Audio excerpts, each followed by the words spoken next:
vision for what you want. Where do you want to go? What do you want to learn? Most importantly, business, family, faith, whatever. Where do you want to see yourself 10, 20, 40 years down the road? From cornfields to high-rises, office to industrial, houses to hotels, and every other asset class in real estate, we cover the people, the projects, and the profit. Welcome to the Investing in Iowa show.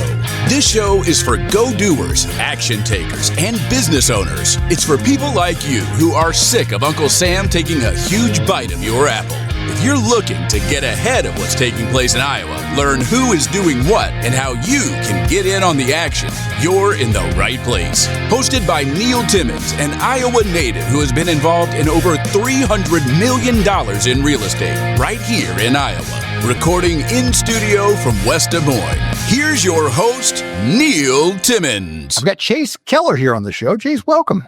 Thank you. Very honored to be here, Neil. I'm excited you're here. Say, for the audience's sake, who are you? Where are you from? What do you do?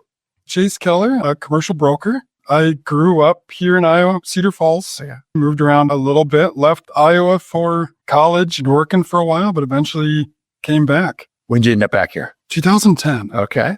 Yeah. What brought you back?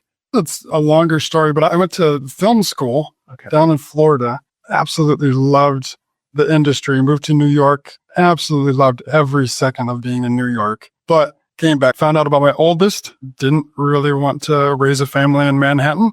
So came back to Iowa. Yeah. Here I am.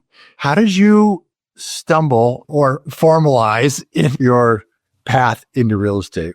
How'd you get into this business? Yeah. Interesting story. So I'll go back a little ways. My parents always had a few rentals growing up. And I'll take it even a step further. As far back as I can remember, I had a paper route. Yeah. Never saw a dime of the money. My parents always just took it. I say that you'll find out a little bit more of the reason in the back. They weren't doing anything shady, weren't trying to take advantage of me. I didn't even think about it because I was a kid, but they took it all. It was all put into an account. I didn't have it. I couldn't spend it, whatever, probably smart on their end. But my 16th birthday, I remember my dad said, we're going to do two things today. You're going to quit your paper out and we're going to go find you a property to buy. And he had all of the paper out money saved up in an account. And so we went out and I think we bought it for $12,000. Wow. And this was back in, I don't even know how long ago that was, but a long time ago, 90s.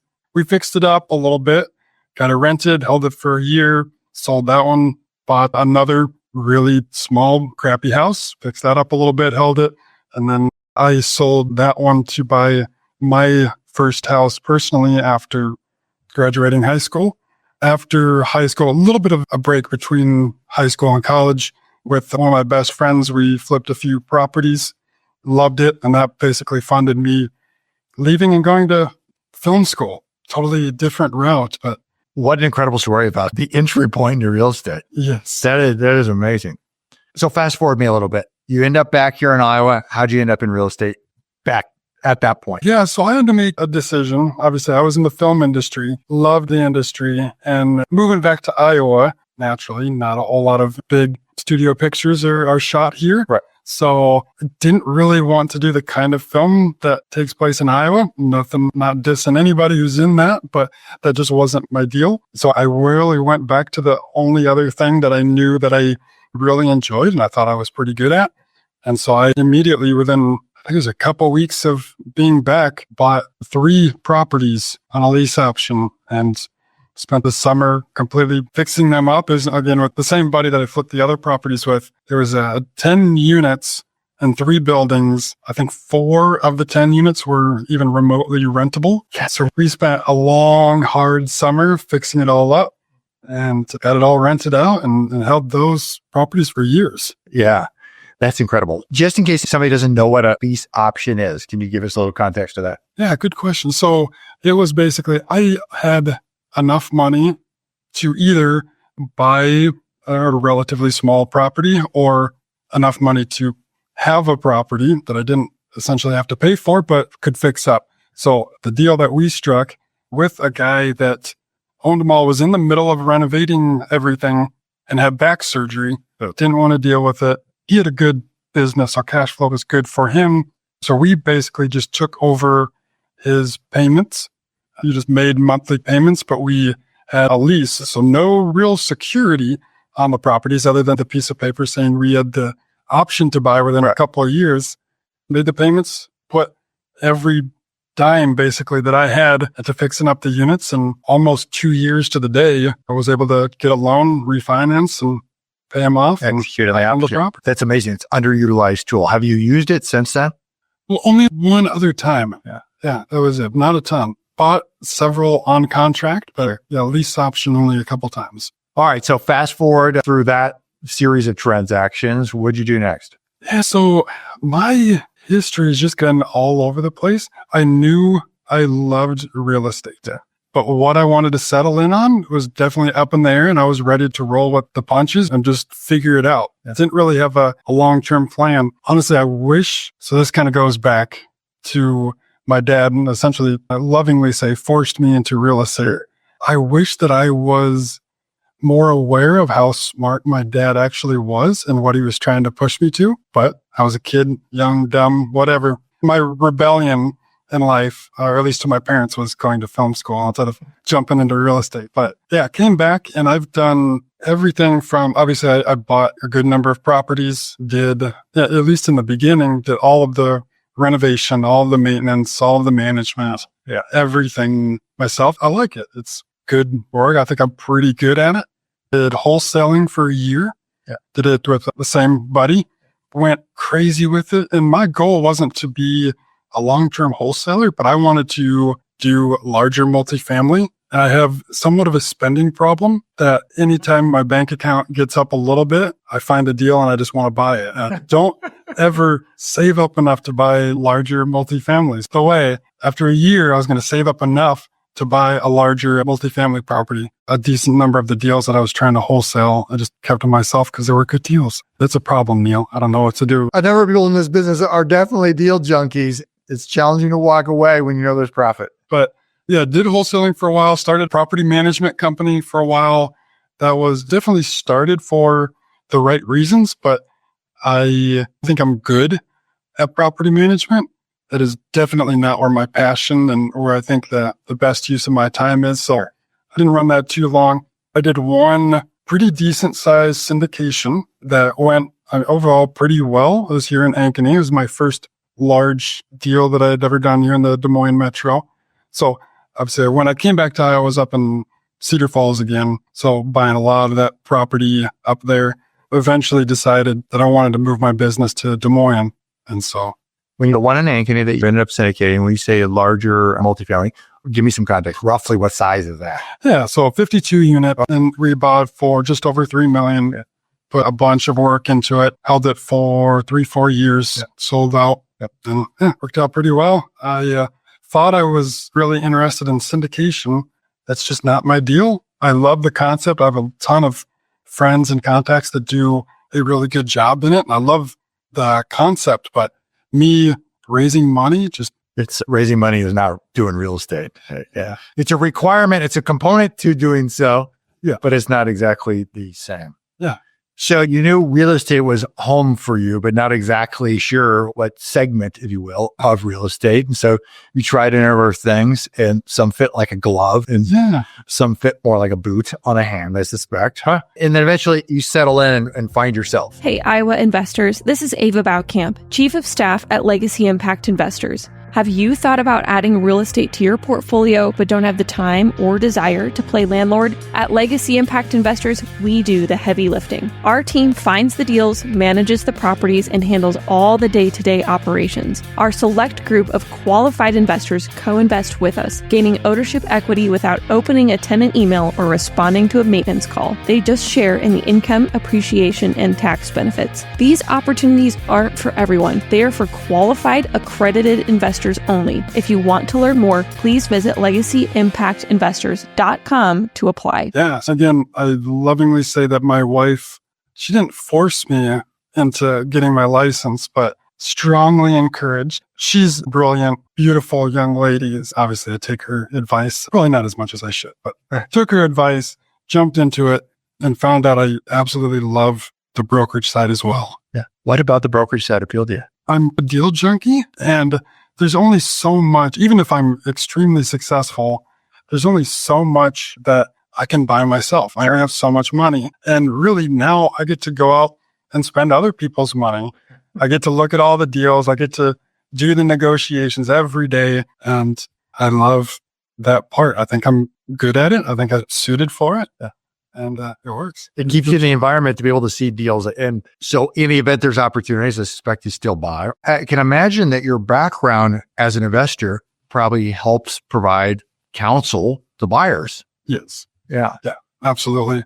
And I come at that very much as an owner standpoint. Obviously, I bought a bunch, I've sold a bunch, and I can see both sides. I've done, number 1031. So I know the process. I know the emotions that go into it. And of course, we always say on the investment side, the business side, there shouldn't be any emotion. Right. It's all about the numbers, but we all know that's not true. There's still so many emotions that go in. But having been on that side many times myself, spending my own money, I have a better idea of what somebody's looking at, what they need.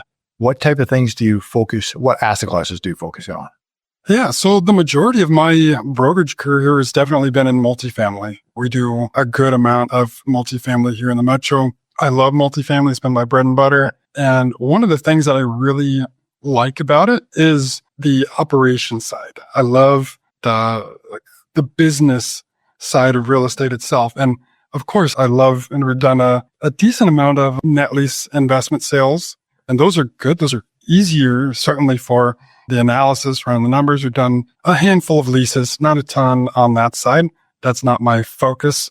Definitely not my desire on where I want to spend most of my time. Sure. But yeah, office, I haven't done any industrial, not legit full industrial, Sure. But yeah, multifamily.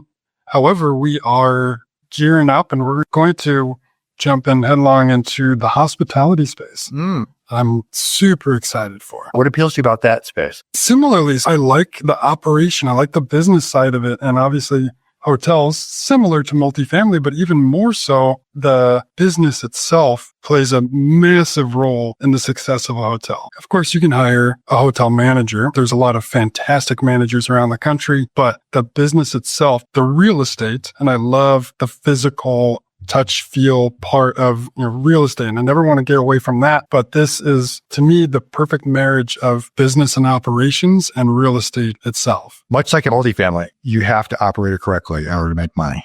That management component has to be dialed in, probably, I suspect more so in the hospitality business. Yes, absolutely. And I love seeing the ups and the downs and just a lot of the stuff that goes along with the operations of the hotels as I've been diving into this. And different brands, different flags, and really what that means, and then the requirements that come along with each of those. Yeah, absolutely. And getting into that is an interesting story. Again, looking back, I wish I was smart enough to realize how smart my dad was, or at least what he was trying to push me to. And obviously went to film school, and like how many of us in the world, especially the millennial generation and younger, going to college for something that they're not using anymore. Sure. I'll justify a little bit that. I did try to use, or did use it for a little while. Didn't last very long, but one of the very interesting connections is while I was in film school down in Orlando, Florida, I worked at a little side job, and I worked with, it was through the America Reads program. And I was in a kindergarten class helping kids go through their alphabet, go through their sounds, read, do some math, that kind of stuff. Kindergarten. The teacher that I worked with there was tremendous. I absolutely loved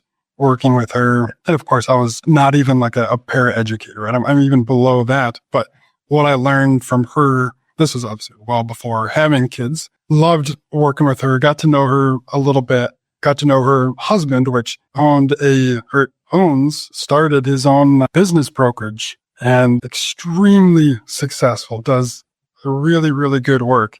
Stayed in touch with them. He was actually up in New York when I was up there, came out, visited, and played around, kept in touch over the years. I was always very interested in the business brokerage world. And he tapped me a while ago that their company was very interested in starting a hotel division. And so that connection, of course, I'm not a teacher by any means. I have no desire to be a teacher, but happened to go to film school, go to this, working in this elementary school. And with the husband of the teacher that I work with, created a great connection. And we are gearing up to do a lot in the hospitality space. I'm stoked. It's amazing. Well, relationships make everything happen. Yeah. That's really incredible. For you, why Iowa? You could do what you do anywhere. You choose to be here. Why here? Yeah. So I did choose to come back to Iowa, and that was partially because our families were here, grandparents were here. But of course, it's a great place to raise a family. And that was one of the number one reasons. Now, I will say, while I was up in Cedar Falls and before deciding to move to Des Moines, I took probably 2 months off, and all I did full time was analyze markets. I knew I didn't want to stay in Cedar Falls. Yeah. Love Cedar Falls for a lot of reasons, but knew I didn't want to stay there. I sat back. I wanted to stay in the Midwest, but I looked at every metro in the Midwest and obviously looking for a market that good place to raise my family. But where is the real estate? Where is that going? What am I looking for? And I looked at everything: Chicago, Kansas City, Omaha, every metro in the Midwest, but everything was pointing to Des Moines. And so that's why I love Des Moines. Other than winters, I don't see any reason why I wouldn't be here forever. It's really, well, you landed in a heck of a good city. And since you've been here, it's really been incredible ever since. With that, this place continues to morph, grow, and provide tremendous opportunity. Yeah. Chase, you ready for the final 3 questions? Absolutely. If you had one piece of advice for your 20-year-old self, what would it be? If you're a house flipper, execute the burst strategy or do double closings and are in need of money, Little Guy Loans is your go-to lender here in the Des Moines area. Time is money. Loan approvals in 24 hours. Closings in 5 days. Little Guy Loans was founded by Neil Timmins, an investor just like you. Since he has been in over 10,000 homes in Des Moines, there's never an appraisal. Houses, multifamily, and commercial property loans up to $1 million. Check out www.littleguyloans.com. Listen to the people around you.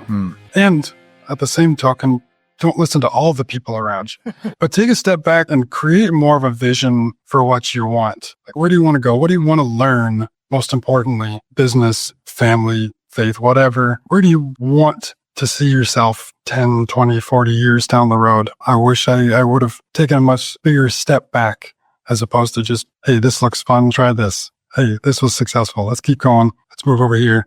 As you look forward for the next 10, 20 years, what's it look like for you? Yeah. So one of the things, obviously on the brokerage side, the hospitality space is going to be a major, but it's definitely not going to be the only play that we're making. And on that level, I'll say that we're not just going to be working in Iowa in hospitality. We're going to be working nationwide, natural for hospitality to not be geographically centered. But we've got a few other asset classes that we're wanting to take on. Once we really get going in the hospitality, where I want to take that down the road, some very niche different markets that we're excited to take on. Family wise, we've got a relatively young family. So the next 10, 15 years, we're very focused on what's going on with the kids. Where do we go? What activities are we doing? Vacations. That's a huge portion of my life. It's great. 2 books that changed your life. Obviously, Rich Dad, Poor Dad. Several times through high school, when I would get in trouble, instead of getting grounded or, I don't know, getting the car taken away. That happened a lot too. My dad would say that you're going to read this book and you're going to give me a report. And that was probably the only punishment that I can really remember post getting spanked from my dad. That's where we went. And the first book that he did that at 16 years old was Rich Dad, Poor Dad. I think there's probably been maybe 2 or 3 years since then that I haven't read that book every year. So naturally, I think that's a fairly obvious answer for a lot of investors, but definitely played a huge role for me. It's a little purple Bible. Like, that's a lot of people into the investment industry. Another book. What else comes to mind? The very first book that I ever bought on audiobook, which I'm a huge audio listener, podcast, audiobooks, was Winning by Jack Welch. I think that played a huge part for me, just not only because it was the first one, and that was my gateway drug into the audio learning industry, but one of the most important things that I still think about with that book is, obviously, he's the CEO of GE, and he said that if we can't be number 1 or number 2 in any industry, we're getting out. Even if we're number 3 and we're making tons of profit, we're doing really well, if we can't be 1 or 2, we're out. And we're going to push those resources into something that we can be number one or two. And I think that's played a good role for me in my life overall. Not that I've intentionally thought about it too much, but putting in anything that I'm doing, I want to do at an exceptional level. Even if it's a very niche, a very small pond, I want to do that extremely well. If you were cast away on an island for a year, you could only get 3 pieces of data about your business each and every month. I'll let you define your business however you so choose. What 3 things must you know every month to know how your business is running? Obviously, cash flow. That's probably the biggest one, the easiest one, the obvious answer. I would say the average deal size. So I'm obviously going off of the brokerage side, but the average deal size and how many transactions. Those are the biggest KIPs in my industry for your done. Chase, I've asked lots of questions. What's one question I did not ask that I should have asked? How many kids I have? Yeah, let's do it. That's obviously an enormous part of my world. So we've got 6 kids. Okay. For my oldest turns 14, 4 days. Yeah. And our youngest is 2.5. So they are my world. And obviously you talk about like hobbies, anything else outside of, I love real estate. I love my business and my family. That's really it. With 6 kids, they are your hobbies, right? Yeah. For all the good and the bad reasons, and trying to keep the house not a complete tornado disaster every day. And trying to teach them. It's one of my dreams. And it's been this way for well before I have kids was I want at least one of them to work with me in my business. That's incredible. Long term. Yeah. I loved working with my dad. He worked with his dad, very different industries, all 3 of them. But I hope that I can impart the wisdom and share my long-term careers as well. On their 16th birthday, what will you be doing with each of them?